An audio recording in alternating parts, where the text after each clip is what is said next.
Elena had always been known as the perfect wife. Married to Daniel for 8 years, she lived a life that many envied: stability, love, and a home filled with warmth. But even the most picturesque lives of Daniel, a hard-working architect, often spent long hours at the firm, leaving Elena alone in their grand but empty house. She never intended to stray. She loved Daniel in her own way. But loneliness is a powerful force. And when it lingers too long, it whispers tempt to enter the Calloway brothers. Lucas, Ethan, and Caleb. They weren't related to Daniel by blood, but they had been his childhood friends, men he trusted like family. The three of them had grown up with Daniel, and over the years, they had become frequent visitors to the house, often coming by for dinner. Game night it started with Lucas, the oldest and most charismatic of the brothers.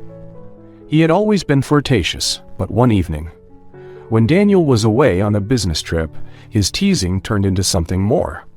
A stolen glance became a lingering touch. A casual conversation turned into whispers in the dark. And soon Elena found herself caught in a whirlwind she never saw coming. What began as a single night of weakness spiraled into something deeper. Ethan, the middle brother, thoughtful, mysterious, and ever observant, sensed the shift between Elena and Lucas. One night, when he found her alone on the patio, he confronted her. But instead of judgment, there was something else in his eyes. Curiosity, longing. And before she knew it, she had fallen into his arms as well. Caleb, the youngest and most reckless of the three, was the last to uncover the secret. Unlike his brothers, he didn't approach Elena with charm or quiet confidence. He was blunt, direct, and full of fire. "Is this a game to you?" he had asked her one evening. But his accusations didn't stop him from falling into the very same trap. Elena never planned to betray Daniel, and she certainly never expected to find herself entangled with not one but 3 of his closest friends. She told herself she loved Daniel, that she wanted to stop, but each time she tried to break free, the web of lies only grew tighter. The truth, however, has a way of surfacing. One evening, as Daniel returned from work, he found an anonymous letter on their doorstep. No name, no signature, just a single sentence written in shaky handwriting. "Ask your wife about the Calloway brothers." Daniel did. And when he looked into Elena's eyes that night, he already knew the answer. The confrontation was quiet, no shouting or broken dishes. Just pain, raw and deep. "Why?" Daniel asked, his voice barely above a whisper. Tears streamed down Elena's face, but no excuse would suffice. She had betrayed not only her husband but herself. The Calloway brothers? They scattered like autumn leaves in the wind, each carrying his own burden of guilt. And Elena,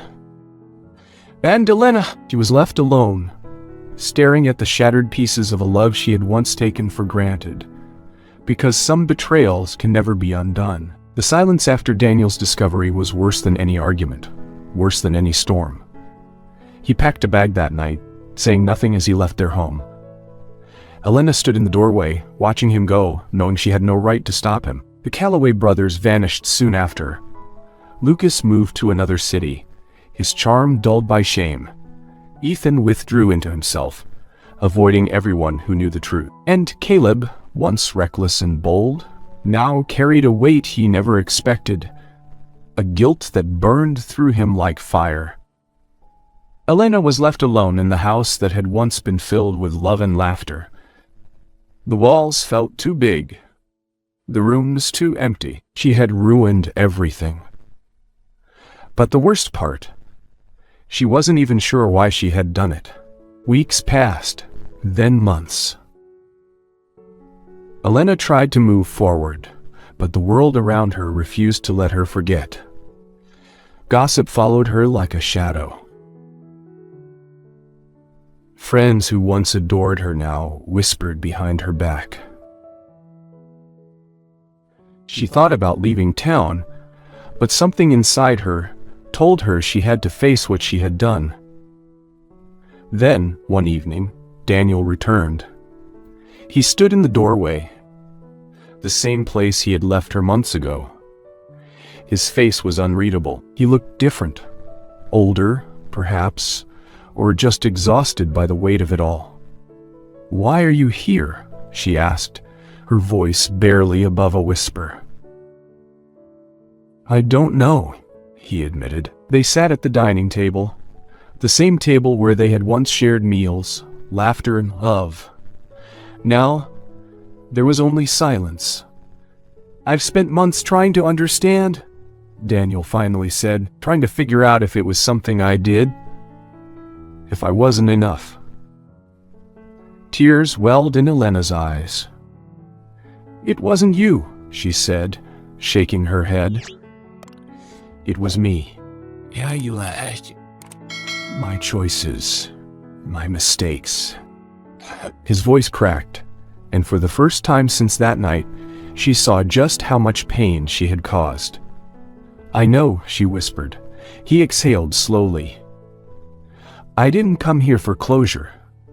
I don't think I'll ever fully understand why you did what you did, but I needed to see if there was anything left." She searched his face. "Is there?" Daniel looked at her for a long time.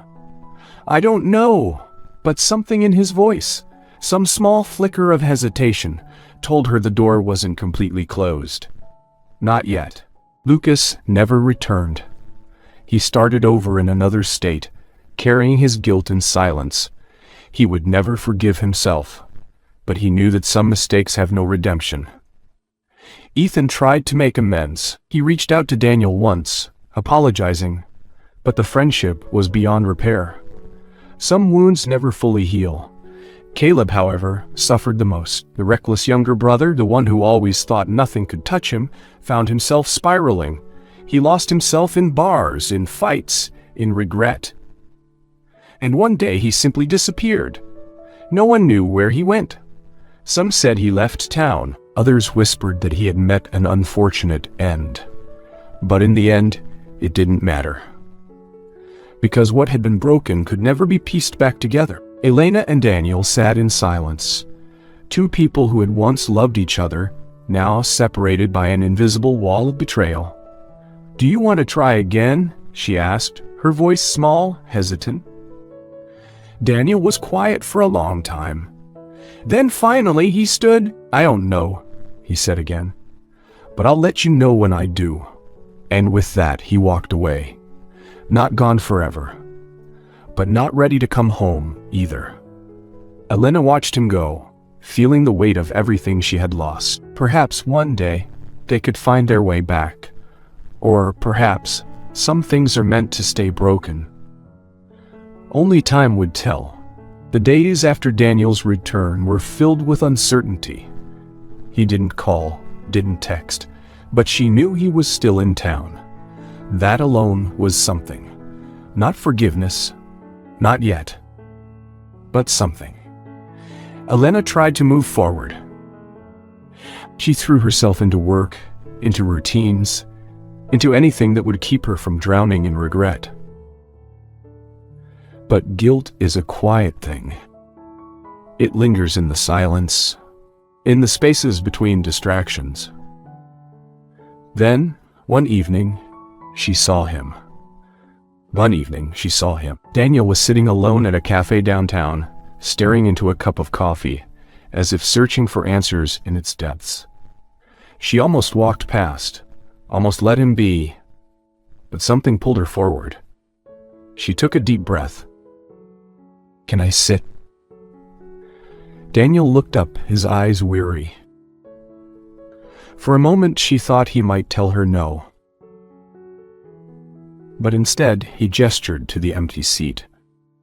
Elena sat.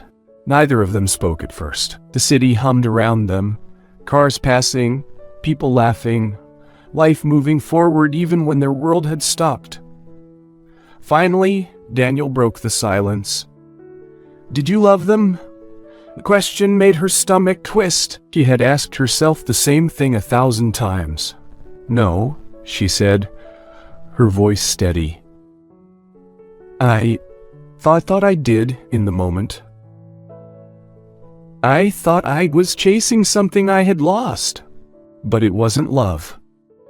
Daniel studied her. "Then, what was it?" She exhaled. "A mistake.